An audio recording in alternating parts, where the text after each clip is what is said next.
And we are back with another episode of the Baschamania podcast. Today, two-time NCAA champion, three-time NCAA finalist, and assistant coach at Cornell, Gabe Dean, joins the show. Gabe's got a lot of great stories and he has a lot of knowledge, so I'm really excited to have him on the podcast today. If you enjoy this episode of the podcast, be sure to subscribe on Apple Podcasts, Spotify, Google, Stitcher, wherever you listen to podcasts. All right, let's roll the intro and chat with Gabe.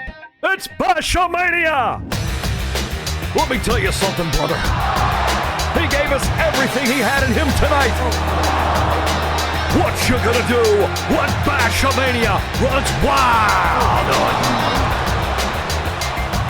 Oh, it's gonna be a good one. And business just picked up here on the podcast. Oh, yeah. All right, we've got Gabe Dean, who, for the last 24 hours, I don't know why, but when I say your name, it feels like it should be Gabe Dean, Destroyer of Worlds. I don't know, where I heard that, but that just seems to fit. And the more I was looking through your career, man, we were talking, because in the Cornell bio, it's like a New York State four-time champ. I'm like, what? What is that thing? Can you explain that real quick? So the New York State Championships is like a college open for only New York colleges. So anywhere between Division I and Division III colleges can come to the Open in the state of New York. And so we call it the New York State tournament. It's not, obviously, I'm from Michigan. I'm not, right. It's not like actual high school state tournament. It's for all the colleges in the New York State from Division I through Division III. Because I had texted him is the bio wrong? Because I know sometimes some of these bios get an error, something happens. But, on a more serious note, I want to talk to you about your career. And I didn't realize when I was starting to look into things that your dad was actually an NCAA D1 runner-up. Yeah. My dad, he was at Minnesota when Jay Robinson brought his whole crew in. Jay brought Jimmy Zaleski in, who was a three-time national champ from Iowa. Yep. Minnesota was really pretty bad. One of the worst teams in the Big Ten when my dad was there his first couple years. And then Jay brought his crew in and, ended up making the national. My dad was probably one of the worst wrestlers in the Big Ten. And after a year with Jay and Jimmy, he was in the national final. So testament to their coaching. So did you kind of know early on in your life between you and your brother that wrestling was going to be such a huge part of it? Not for me. My brother always wanted to be a college wrestler from day one. Yep. Max has been all about it, loved it. It took me a while. I was more into football growing up, and I thought I was going to be the next Brett Favre. The only problem is I'm 5'10", and 100 and. But I saw the stat that you had 60 touchdowns or something in high school. Yeah. No. I was a pretty good high school football player. Better high school football player than I was a high school wrestler. I was. Which says a lot because you were a state champ and a runner-up. Yeah, I was. In wrestling, it just took me longer. I mean, it took me longer to develop. I didn't even. I went to the state tournament my freshman year. I went 0-2. And in football, though, I always just naturally had success. I started on varsity as a sophomore. We won a state championship that year as a team. And I went on and we were in the finals the next 2 years as a team. So I always had more success in football. So what as a kid, he has more success in one sport. He wants to play that sport probably, right? I was a young 15, 16-year-old kid. But then, I had a bad recruiting experience in football, and I kind of realized that in wrestling, you're kind of in control of your own destiny at the end of the day, and you're accountable for everything that happens to you. And in football, you kind of have to rely on some forces to put you in the right place at the right time. Yeah. And it's just more of a political sport than anything. Yeah. So I decided to go to the wrestling route, and that's how I started to kind of fall in love with wrestling. But when I was growing up, man, I tried to quit wrestling all the time. My dad, I'd walk in after, Dad, I'm done. I'm going to focus on football. And, credit to my dad. He was always just okay, no problem. And then sure enough, I was manipulated back into the sport. Did you take into account how big a career can be in football versus wrestling? It's obviously different worlds where you can be an Olympic champion, you can be a D1 coach. There's so many different avenues to take within wrestling. But compared to football, I know a lot of kids when they're young that want to be NFL players, it's because they're watching football on Sundays. They see the platform that playing football gives you. Did you weigh that up at all, like the different platforms that wrestling would give you versus football? Like I loved the big crowds for football. I loved when I was growing up, my high school football, I grew up in like a Friday Night Lights town. We come out and play. We had 8, 9, 10,000 people there on an average night, like in a high school. That's incredible experience for, a kid. So, the biggest game I ever played in, there's 14, 15,000 people there. Wow. And, when you're a high school kid and you're playing in front of those kinds of crowds and you're just like, football is such a fun team sport. You just, you get kind of attracted to that. And then, like you said, I love college football. I love NFL football. Yeah. On my weekends in high school, I'd be watching those games. I'm a big Michigan State fan. My dad coached there for 13 years. So I grew up, I was born in East Lansing actually. And so I was, I always have Michigan State football on Saturdays. And then on NFL, I couldn't watch the Lions. They just got me crazy. So I would just be watching games. I didn't really have a team. I respected certain players and enjoyed watching them, so I'd watch them. But yeah, just I didn't have the serious passion for wrestling yet as I did for football. And the career that you can have in football obviously is substantial, but I was never going to make it to the NFL. I just don't have the body type. I don't have the athletic ability, and that these guys are freaks. They're way over 6 feet tall, run 4.3 40s, and can jump out of a gym. So I just didn't have the it became clear as I wasn't going to be taller than 5'10" and run a 4.40. Right. So I just it kind of became clear like, hey, like if I really wanted to make it to a big stage in college athletics, it wasn't going to be in football. I wasn't going to be the next Cam Newton or, these guys that make it to that national championship game. And I wanted to be the national champion. So wrestling was the avenue for me. And what led you to Cornell for your wrestling career in college? Well, so I wasn't highly recruited as a wrestler coming out of high school because I was barely nationally ranked in my own weight class. And, in the pound for pound rankings, I don't even think I was in those because I was a one-time state champ. I lost to a guy that went on close to a full scholarship to the University of Michigan in the finals my senior year. So I didn't even win a state championship my senior year. And actually the way that I got to Cornell was I was wrestling at Flow Nationals against Morgan McIntosh. Yep. And he was just, he's beating the hell out of me like he did to everybody in high school. I mean, the guy was a freak. And he didn't look any different in college than he did in high school.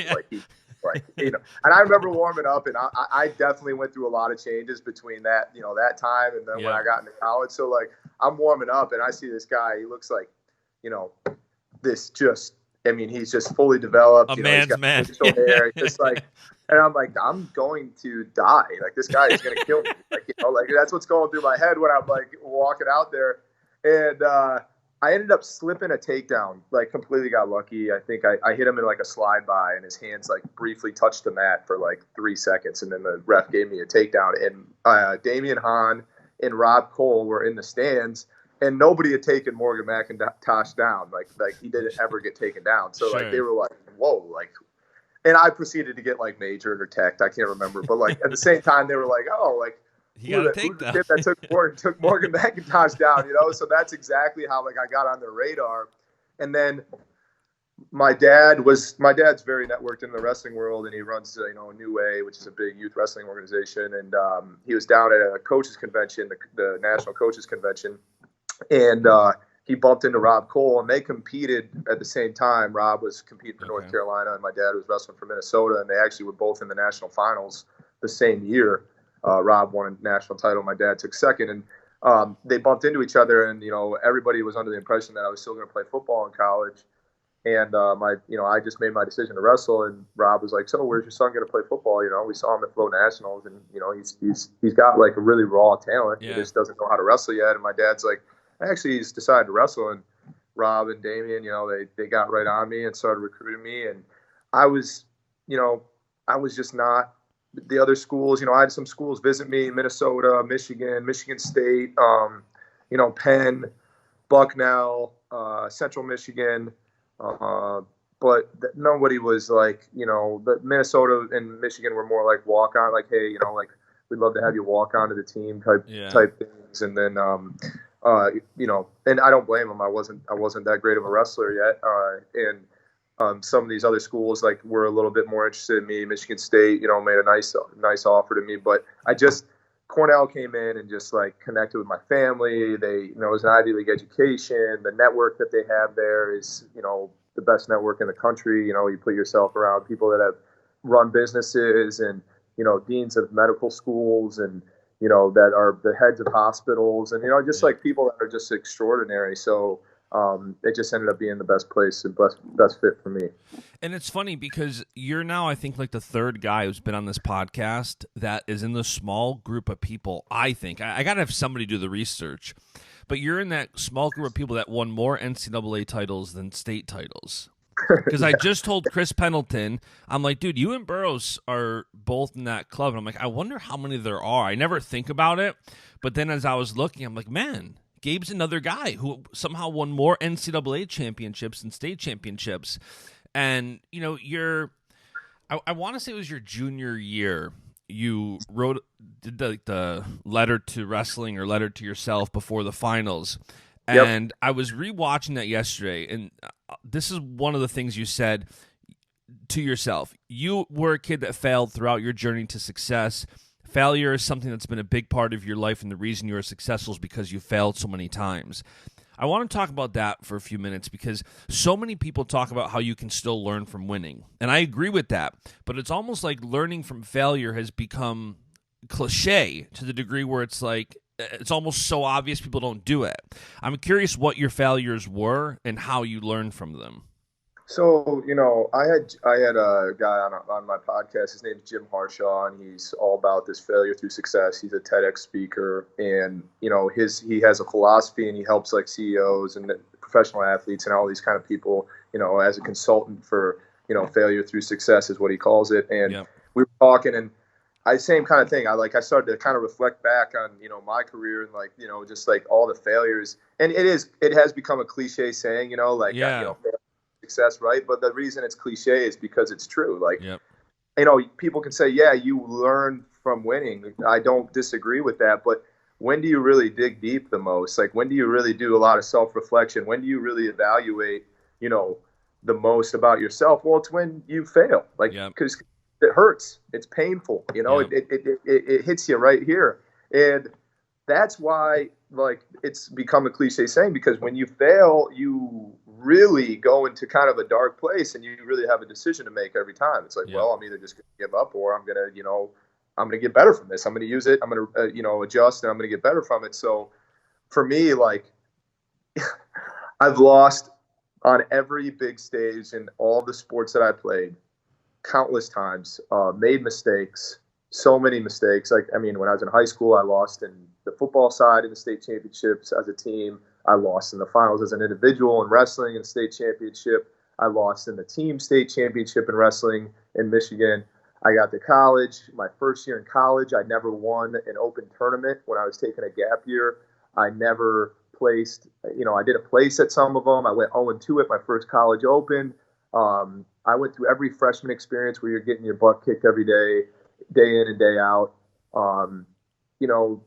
And then, but the thing is when you fail and you really get to those low points, you really reevaluate this one thing, and it's really your purpose. You go back to what gets you out of bed every day, and you got to reevaluate why you're doing it, because if you're not clear about your why, then you feel almost lost. So for a young person to go through so many different failures and continue to reevaluate why he's doing it, and finally get to the right place where he needs to be is a very healthy process. So I got into college and I went 0-2 at my first college open. The Buffalo Open doesn't even exist anymore. I remember I called my dad and I was like, Dad, this just isn't for me, man. I think I'm going to walk onto the football team at Cornell, and I don't know why I'm doing this. And he said, yeah, that's your problem, son. You don't know why you're doing it. Yep. And he goes, and if you still hate it by the end of the year, we can talk about, going a different direction, but you need to finish this year out. And he goes, but I really want you to think about what you just said. I want you to go to bed tonight. I want you to call me sometime tomorrow and think about why you're doing this. And I kind of realized that I was kind of approaching the sport with a chip on my shoulder, like because Sure. I hadn't been a big time recruit. There was a lot of guys that were better than me, so I was all about proving people wrong when I first got into the room, when I first got it to Cornell. And when you come from a place and you're motivated by that, it's not extremely healthy. It goes up and down a lot. You're like one day and I thought I was working hard and I thought I was doing the right things, and I don't think I was doing wrong things, but I wasn't doing them from a more clear place. Yeah. And what I realized was like, I had to make a decision whether I'm going to like love this and do this because I love it, or if I'm doing it for like all these other external things, attention, motivation to prove people wrong, all these like negative things. And I decided, like, you know what, no matter what, I'm going to love this sport. I'm going to take care of that. I'm going to have passion for it. And I'm going to just maximize everything that's in my control to whatever that max is for me. I'm going to make sure that I eat right, I sleep right. I go, 100% in my workouts, and leave nothing behind. And I put all my focus there.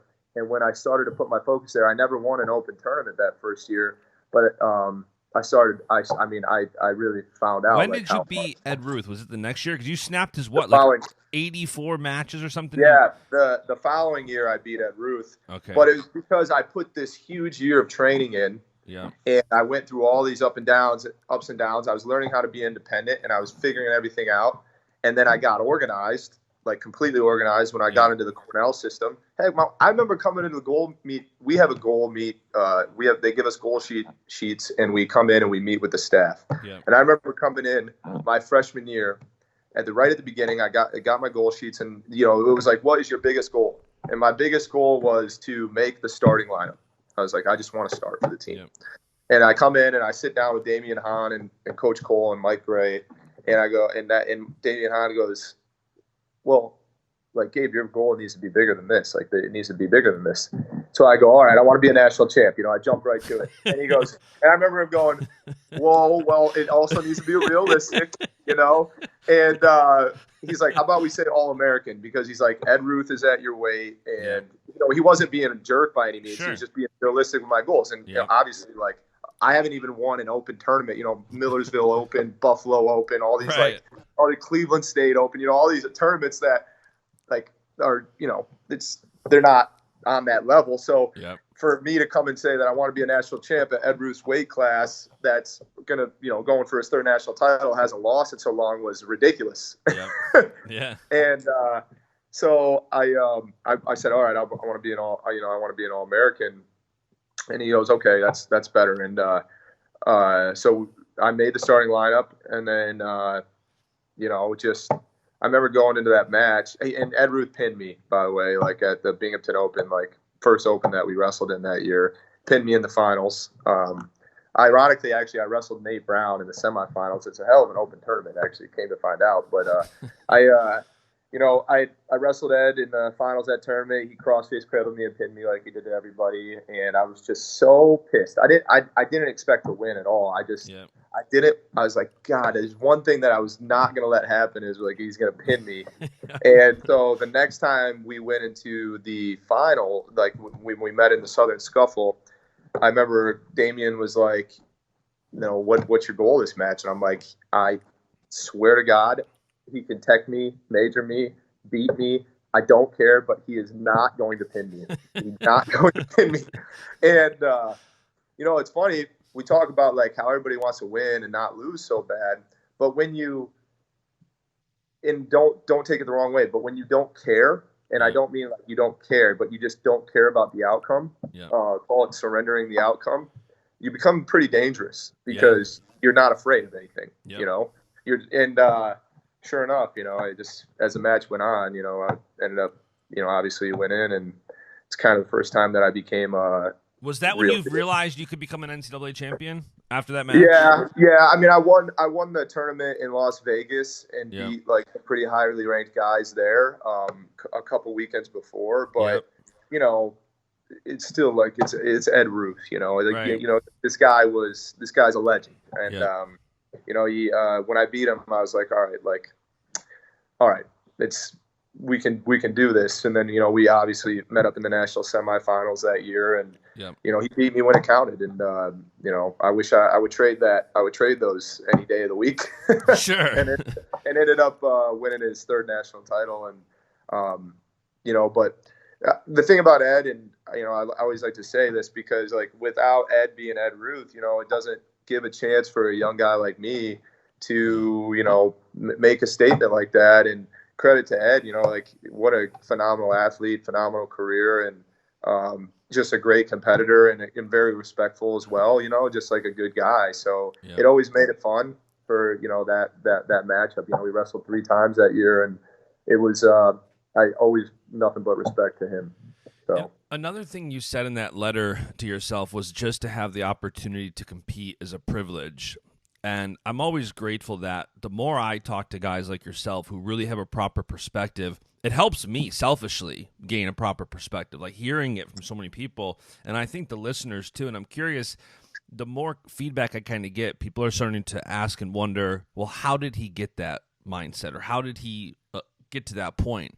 So I'm curious, when did you start really developing that belief that, hey, it's an opportunity, or the opportunity to compete is a privilege? Like, when did you start developing that mindset? So there was a young man from my hometown, really close family friend, named Grant Pratt. He was loved sports, loved football, loved wrestling, loved playing sports. And his older brother is a good friend with my older brother, and just they're all friends of the family. Yep. And when he was young, he was diagnosed with leukemia, and very, very impactful to my family and I, just because he was like a little brother type. Yeah. And I kind of saw firsthand what he had to go through, and obviously weren't in the question anymore during that time. And he was going through radiation and treatment, and just for a 13, 14, 12-year-old kid, I can't remember exactly how old he was when he was diagnosed with it, but he to see a kid go through that kind of puts everything in perspective for you. When we lose in a wrestling match, it feels like the end of the world. It feels like the world is crashing down, and like everything is just terrible. But like when you see someone you love going through something that's life-threatening and fighting every day, you kind of are like, at the end of the day, this is just a sport. And what are sports really for? Well, one, they're a platform for, and this is what I believe, that, and this is what Grant helped me kind of realize when I was watching him go through this, was they're a platform for us to teach kids, the most valuable things in life, and, build their character. So my parents approached it that way. And, when I was watching Grant go through his leukemia treatments, I was like, and he was telling me, we'd be talking, phone calls or texts, and he was like, like the things that I've learned in wrestling and football up to this point are helping me, fight through these treatments and this radiation and stuff like that. And I was like, like sports really are just a tool. They're a tool at the end of the day to build young people's character. And when, they asked me to write a letter to myself, it was kind of in like that time. It was the peak time for Grant. And I remember thinking to myself, a guy like Grant Pratt would give anything just to be able to step on the field or step on the mat and just be there, with his team and be able to compete, whether he won or lost or, whatever happened, he would just love to be there right now. Yep. And, I just like the opportunity to compete at the level that I was competing at and wrestle for my second national title. I felt extremely grateful for, and I felt like, all of us need to come from a place of, gratefulness and humbleness so that we're able to do these things, because there's kids like Grant Pratt out there that are going through, leukemia treatments and, don't have parents and are in foster homes. And, like there's just way worse stuff going on out there. And for us to have the opportunity just to be out there and compete is something that we all should be grateful for. So, Grant really helped me understand that. And it's incredible that he's 12, 13, 14 years old. He was kind of teaching me in a way, like gave me a really newfound perspective on this whole, what we do in sports. And it's funny because if you look at your career as a whole, like you can see the gratitude and you can see the how many highs and lows there are, especially in the sport. Like, I didn't realize until, again, I was going through your career, you won in both high school and college, you won your junior year, and then were runner-up your senior year. And there's all these, like, highs and lows. Like, so even after being a state champion, then you get to college, it's a rough start. Then you have some big matches, like your tournament in Vegas and beating Ed Ruth and all these things. I'm curious how you balanced those highs and lows, and if it was that gratitude that kind of helped you stay on that straight line of not getting too high after a national championship and not getting too low after, there's nothing, and I hate asking that question with the degree of even being an NCAA finalist or a state finalist is insane. I couldn't even make those tournaments if my life depended on it, right? But when you're that good, your expectation is for yourself is to win. So I know how devastating it is for guys when they get to that point and lose. So I'm curious how you balanced all the highs and lows that this sport has thrown at you. I'm glad you asked the question because, the most important thing is that, life in general, right, is, our heart, might sound cheesy, but there's a reason that our heartbeat goes like this, right? Yeah. Yeah. And it's because life is that way. Our life is always going to be that way. There's always going to be these really high moments and there's going to be really low moments. And, when I was going through my career, and I look back at my career, I never in one season ever in any sport went undefeated ever. I never did. I never had an undefeated year and where I won. So, I look at that and how do you deal with those low moments? Well, it's all about your perspective, right? So, when I was going through college, going through high school, the biggest thing for me was, and don't get me wrong, I'll be the first to say that, I struggled, when I lost, don't get me wrong. Like, sure. I wasn't just like, all right, well, right. It's okay, Yeah.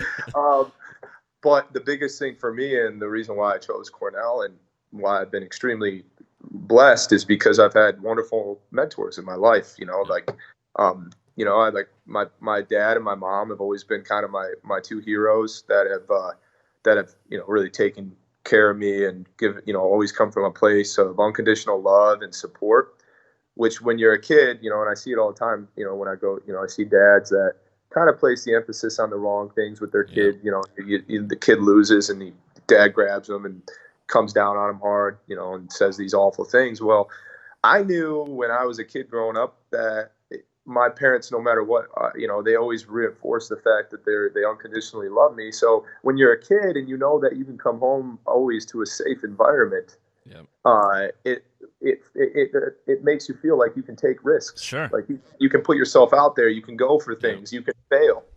And when, going through, and I did fail.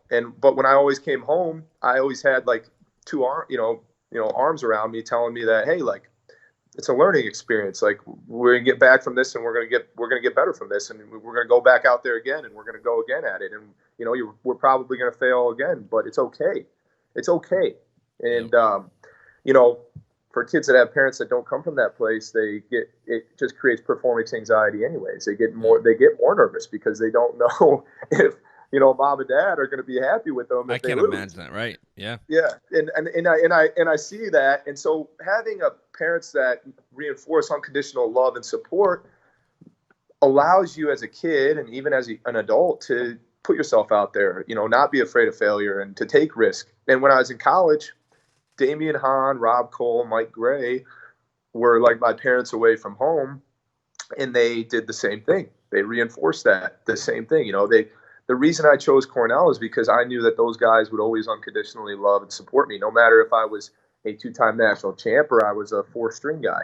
Yep. Everybody at Cornell was treated the same, and it was one big family, and it was, we all had each other's back at the end of the day, no matter what. So when I was at Cornell and I was stepping on the mat every time, I could look over in my corner and I knew that those guys, whether I won, lost, no matter what, they had my back. Yep. And when you have that sort of security as a young man and as a kid, when you're developing, it allows you to go out and take risks. So in the lows, how I dealt with the lows, I just knew that I had my mentors there and that we were going to come back from it and get and be better from it, And so, and it obviously, like the highs, like nobody ever has any issues with the highs. So it was fine when everything was going good. but I've been blessed to have incredible mentors in my life.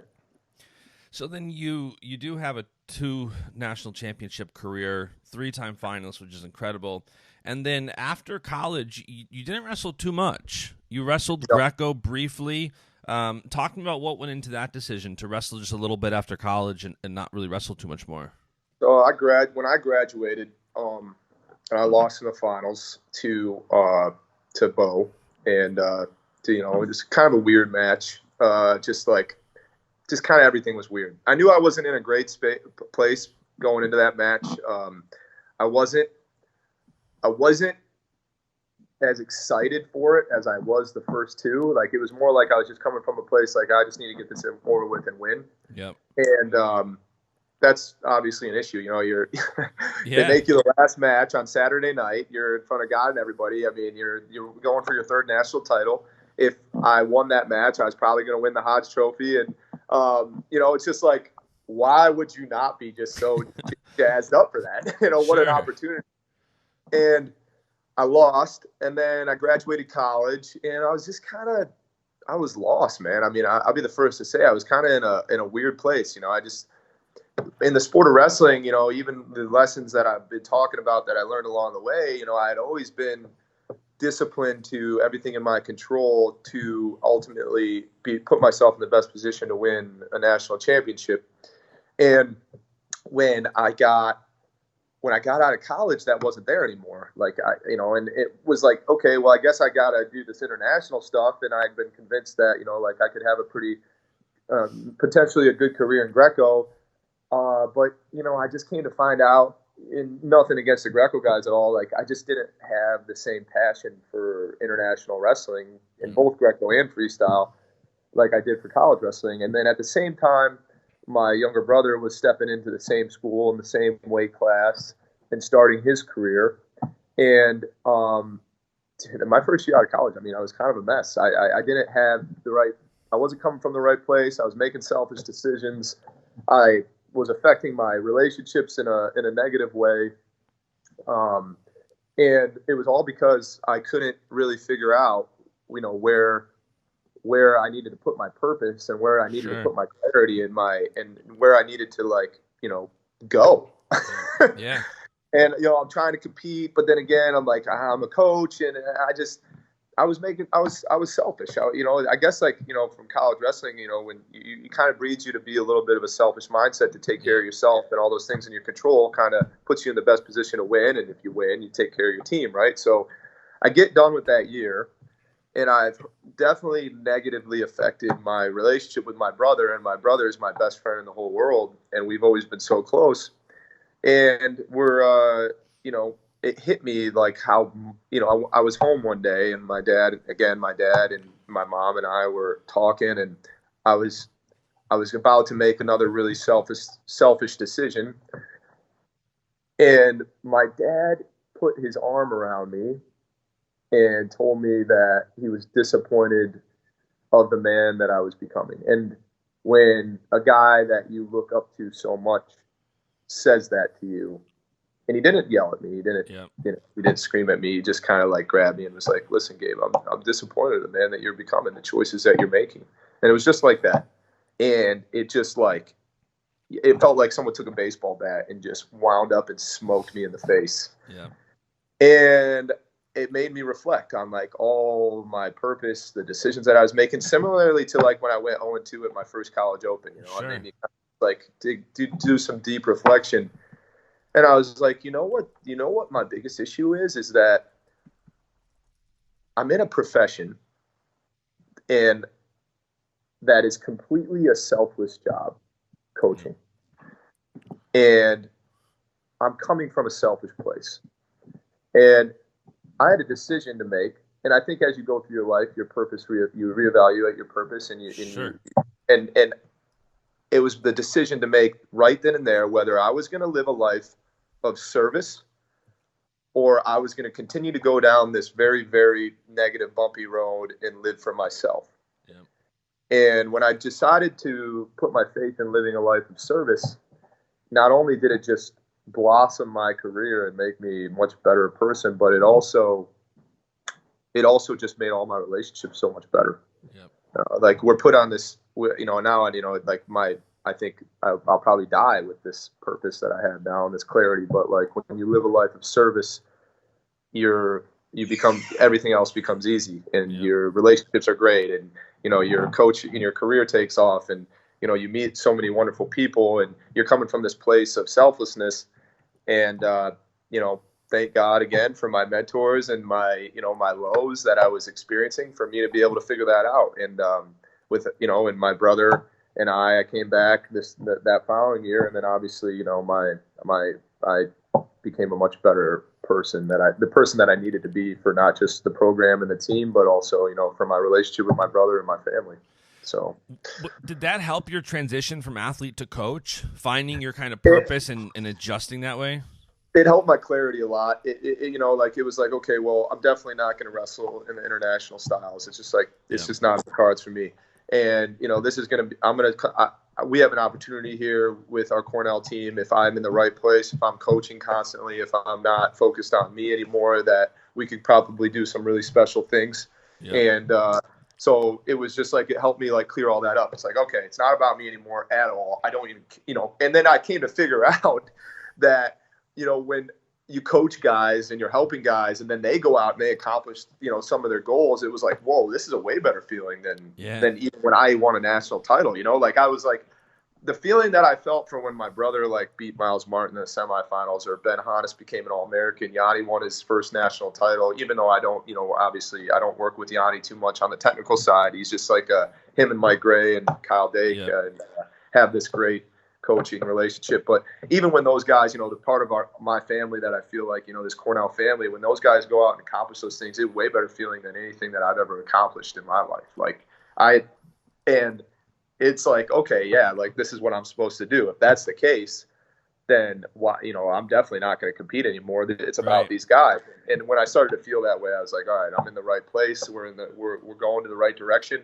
And, it just helped. It helped my whole life, career, personal life, my relationships, everything become a whole lot better. And it seems like you're in such a great place now where, you wrestled for Cornell. Your passion that you just described sets the tone perfect for how you feel about Cornell.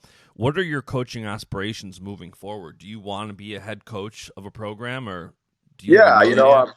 Yeah, I would. I would love to be a head coach. I would love to, run my own program based upon just everything that I've learned so far. I'm blessed to work under one of the greatest college wrestling coaches of all time, and Rob Cole, and what he's been able to do at Cornell for the past, he's going to go on his 32nd year of coaching there this next year.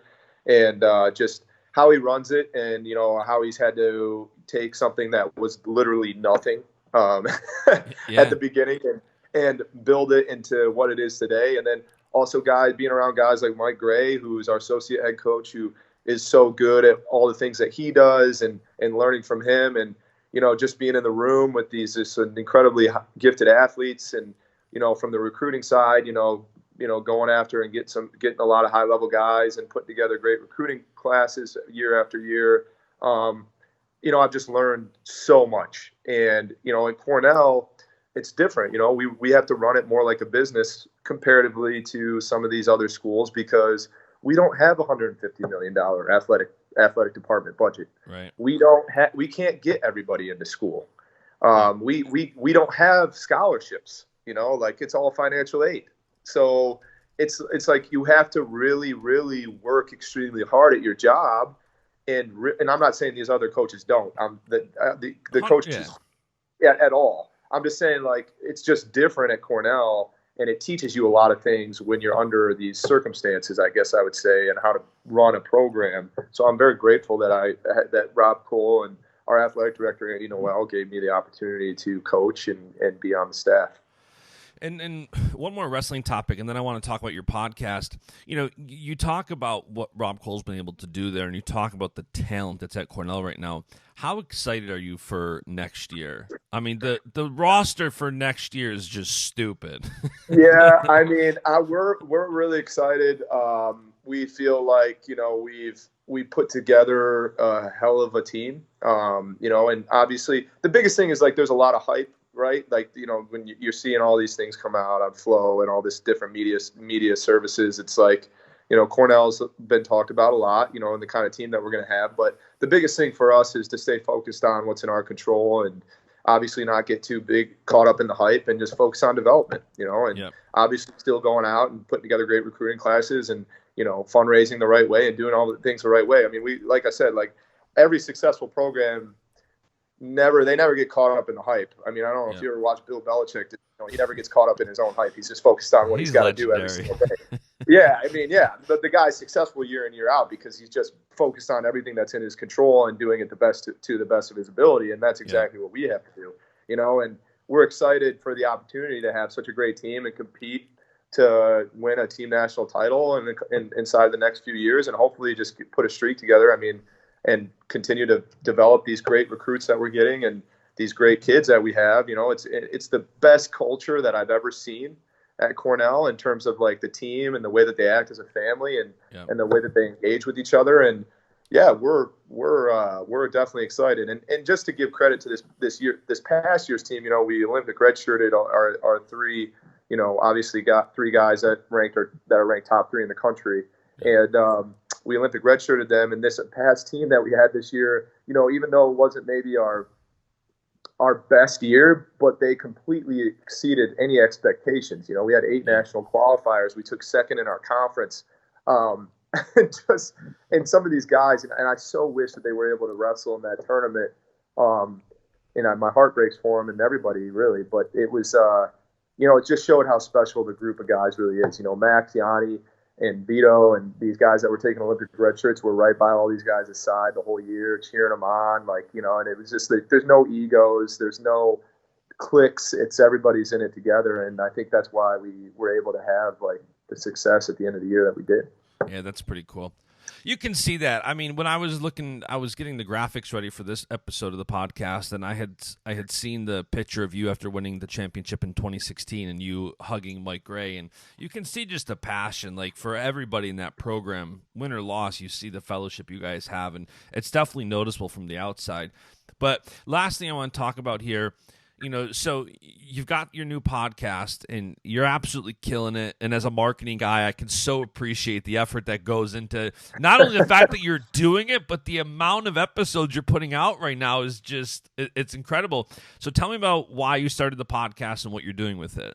Well, quite honestly, so first of all, I just want to state that there's no way I could have started this podcast without my team. And I have 3 people that I'm working with right now that just, they're incredible. We have Dan Flanick, who is my co-host and produces and edits the podcast himself and does all the website design. His wife is incredibly gifted with drafting emails and putting together those things. And then we have this other guy named Marcus McClanahan that is amazing at, the video design and graphic design and all that kind of stuff. So first of all, I just want to say there's no way that I could be doing this without those 3 other people. The second thing is me and Dan Flanick. So Dan Flanick is a certified strength and conditioning coach. He got his master's degree from Baylor, worked in their strength and conditioning program when like RG3 was there, and they've had these top 5 teams. And he interned at Cornell before he went down to Baylor when I was in college. So we became friends then. He helped me a lot. I'm a big weight room guy, and I think the weight room's great for development of just all athletes. So he helped me a lot when he was interning, and he's an incredibly gifted, insightful guy. And we always kind of knew that we wanted to work together in some capacity just because our values always aligned. And we just enjoyed each other's company. He's a great friend of mine now. And we always stayed in touch. Well, when this whole quarantine thing hit, we always talked about this idea of starting a podcast, and we're like, hey, let's start a podcast, and for fun, go out and get some really cool guests and, put them on and just get to know these people. And, it'd be a great learning experience for us. And it will also, we'll provide free content for anybody that just, is sitting around at home right now and, trying to serve them. So we started doing it, and, we were doing it for fun. And then it was like, all right, well, it's starting to pick up kind of a following. And then it started to pick up more of a following. And we're like, wow, this is actually really enjoyable. And the guests that we've had on, it's just been it's awesome. We have, Mike Novogratz was on, Joe DeSena was on. We've had Matt McDonough, and all these, like, we had this kid that we released on Monday, this Zach Anglin, who was born without hands and feet and was a 2-time placer in Wisconsin, started wrestling in 8th grade, and now he's the first quad amputee commercial pilot in the world, confirmed. It's just like these people that are incredible, and I'm always just trying to learn and take things from everybody, and that that I can to apply them to my own life. So the podcast was really just created out of a fun learning experience place for me, and now it's kind of picked up a good following, and I don't plan to stop it because I'm enjoying it so much. That's what happened with mine. Like I've been telling people, I feel like starting a podcast now is like the equivalent of 20 years ago starting a band, where everybody's like, hey, we should start a band. Now everybody says to each other, we should start a podcast. Yeah. And I've been preaching to all my clients, like, you should 100% have a podcast based around whatever you do.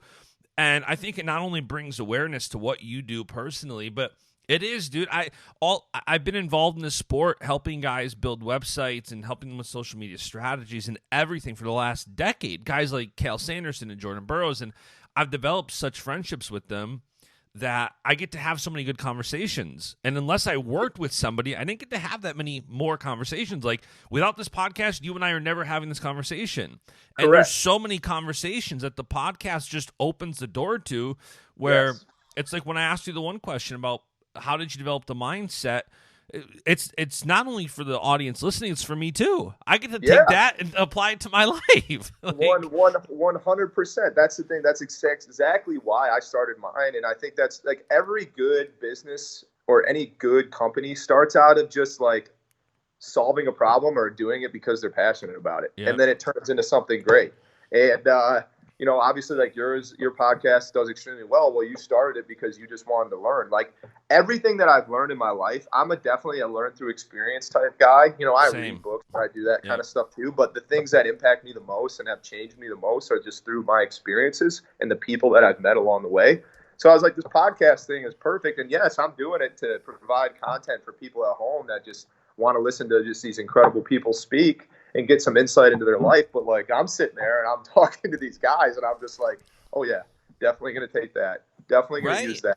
Definitely going to approach it like that. Like there's so many things. I mean, I've been writing notes as I write notes as I'm doing these. And I'm like, I have like 3 pages already of just stuff that I'm like, I'm definitely going to use this to help me become a better coach. I'm definitely going to use this in this moment when one of my guys is struggling, and draw from like this person's experience. It's just like really cool stuff that I'm just learning just along the way that's why I think I love it the most. And I just have the right people behind me. Like I said, these 3 people that are doing it with me that are just wonderful, and I wouldn't be able to do it without them. So I think it's cool to open connections too. Like I saw you're going to have on, what's his name? Josh Hoskett.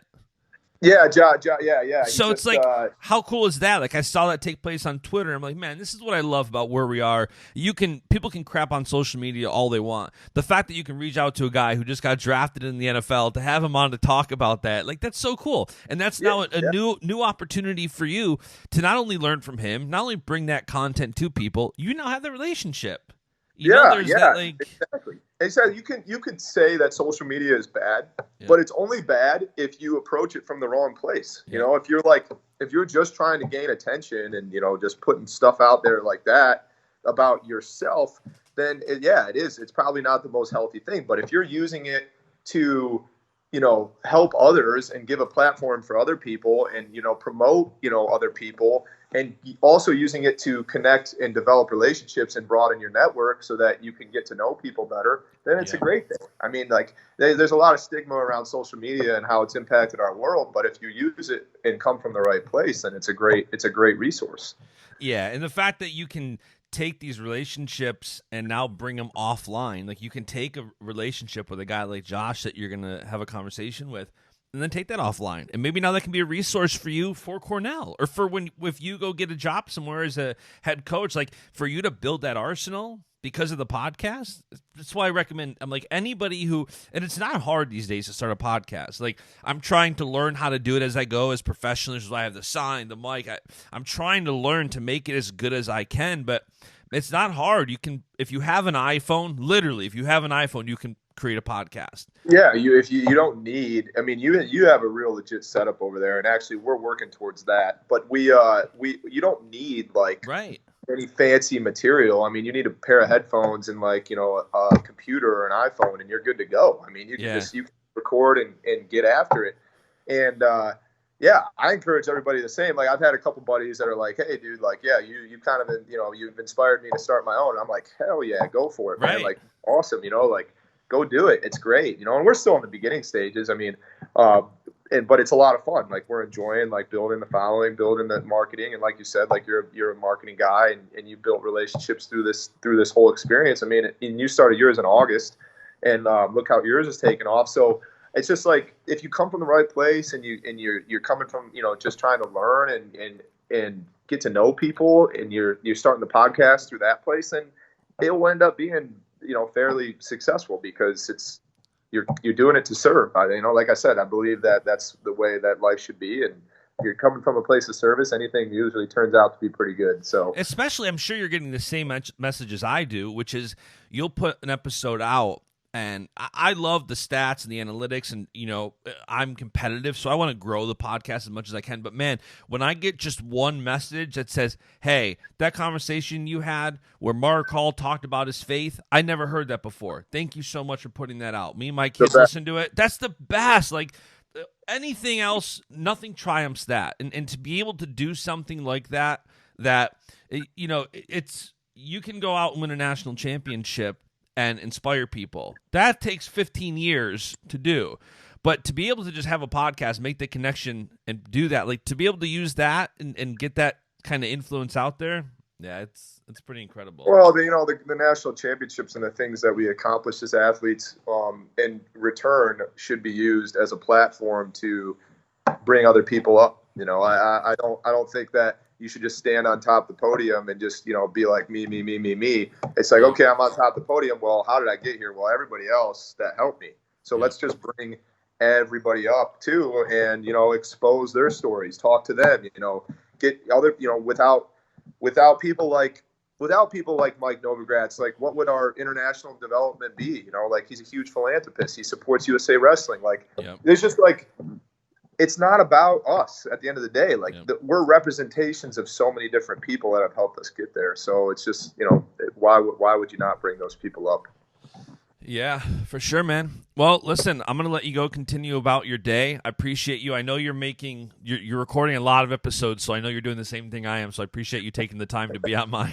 Hey, thanks for having me on. It was a pleasure, and it was great to be on your podcast, man. I'm honored. Of course, and for everybody listening, I'm gonna link up his podcast in the description likely, but it's the Dean's List Talk Show is the name of it. It's on all the platforms, Apple, Spotify, all that good stuff. So go listen to that, and Gabe, we will talk soon. Thank you again, man. Sounds good. Thanks a ton, brother. I appreciate it. You got it. See ya. And that is it for today's episode. Thank you so much for tuning in. I hope you enjoyed this conversation as much as I did. If you did enjoy this episode of the podcast, be sure to leave a 5-star rating review on Apple Podcasts, and be sure to subscribe so you don't miss out on more episodes. For more wrestling content, be sure to follow Baschamania on Facebook, Twitter, and Instagram, and follow me. I'm at JBash on Instagram and at JustinJBash on Twitter. I'll be back with another episode shortly.